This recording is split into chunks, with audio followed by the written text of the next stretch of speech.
स्वाधारसाठी सहाय्यक आयुक्त समाज कल्याण पुणे यांच्याकडून एक परिपत्रक आलेलं आहे। तर ज्या विद्यार्थ्यांचे वसतिगृहामध्ये नंबर लागलेले आहे किंवा ज्यांचे फॉर्म रिजेक्ट झालेले आहे तर अशा विद्यार्थ्यांना स्वाधार मिळणार का, अशा प्रकारचे तुमच्या मनात जेही प्रश्न निर्माण झालेले आहेत त्यासाठी सुद्धा एक परिपत्रक जाहीर करण्यात आलेलं आहे आणि हे परिपत्रक संपूर्ण महाराष्ट्रासाठी लागू असणार आहे। जर तुम्ही हॉस्टेलला अर्ज केला, तुमचा नंबर लागलेला आहे परंतु तुम्हाला हॉस्टेलला प्रवेश घ्यायचा नाही आहे, तुम्हाला स्वाधार पाहिजे आहे किंवा तुमच्या फॉर्ममध्ये कॅन्सल झाला, त्रुटी आली, समथिंग कोणती प्रॉब्लेम असेल आणि त्यानुसार जर तुम्हाला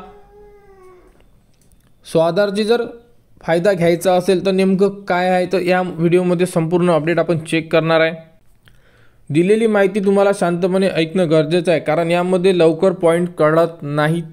तर बघू शकता, उपरोक्त विषयाच्या अनुषंगाने सविनय सादर करण्यात येते की संदर्भीय पत्रानुसार सन 2024 या शैक्षणिक वर्षापासून मुला-मुलींना शासकीय वसतिगृह व डॉक्टर बाबासाहेब आंबेडकर स्वाधार योजनेकरिता ऑनलाईन प्रवेश प्रक्रिया ही जी साईट दिली आहे hms.maha.it.org या ऑनलाईन पोर्टलद्वारे कार्यान्वित आल्याचे कळविण्यात आले आहे। सदर पत्रातील सूचनानुसार विद्यार्थ्यांनी शासकीय वसतिगृहासाठी ऑनलाईन अर्ज करणे आवश्यक आहे। ज्या विद्यार्थ्यांनी गुणवत्तेअभावी शासकीय वसतिगृहात प्रवेश मिळाला नाही अशा विद्यार्थ्यांचे अर्ज ऑनलाईन प्रणालीद्वारे स्वाधार योजनेकरिता ग्राह्य धरले जाणार आहेत असे कळविण्यात आले आहे। त्यानुसार ज्या विद्यार्थ्यांना स्वाधार योजनेसाठी अर्ज करायचा होता त्यांनी सुद्धा प्रथम शासकीय वसतिगृहासाठी अर्ज केला होता। त्यातील काही विद्यार्थ्यांचे वसतिगृह प्रवेशासाठी निवड झालेली आहे, म्हणजे गव्हर्नमेंट हॉस्टेलसाठी निवड झालेली आहे। तथापि कार्यालयाच्या असे निदर्शनात आले आहे की शासकीय वसतिगृहात प्रवेश मिळालेल्या अनेक विद्यार्थी वैद्यकीय कारण, वसतिगृह विद्यालयापासून जास्त अंतरावर असणे इत्यादी कारणांमुळे शासकीय वसतिगृहातील प्रवेश रद्द करून स्वाधार योजनेचा लाभ घेण्यास इच्छुक आहेत।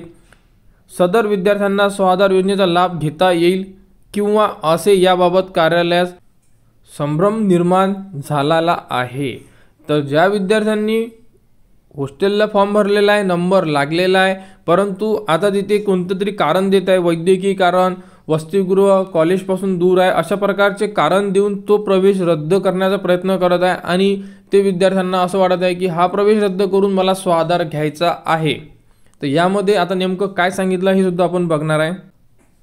त्या अनुषंगाने ज्या विद्यार्थ्यांची शासकीय वसतिगृहात निवड झालेली आहे परंतु वैद्यकीय कारण, वसतिगृह महाविद्यालयापासून जास्त अंतरावर असणे इत्यादी बाबीमुळे वसतिगृहाऐवजी स्वाधार योजनेसाठी लाभ घेण्यास इच्छुक असणाऱ्या विद्यार्थ्यांना वसतिगृहातील प्रवेश रद्द करून स्वाधार योजनेसाठी अर्ज करता येईल किंवा असे याबाबत आयुक्तालय स्तरावरून मार्गदर्शन तथा आदेश होण्याबाबत वस्तुस्थिती पुढील उचित कार्यवाहीस्तव सविनय सादर।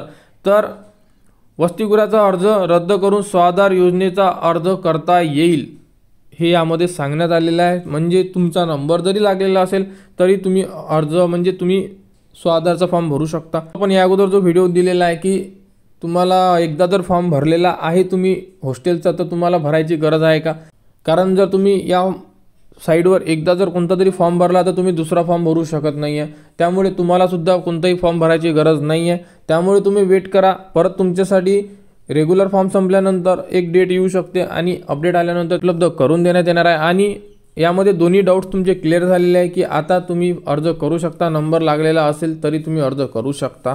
तर स्वाधारबद्दल जी पुढील अपडेट येईल ती तुम्हाला आपल्या यूट्यूब चॅनलवर उपलब्ध करून देण्यात येणार आहे। त्यासाठी आपल्या चॅनलला सबस्क्राईब करा व हा व्हिडिओ इतरांपर्यंत शेअर करा।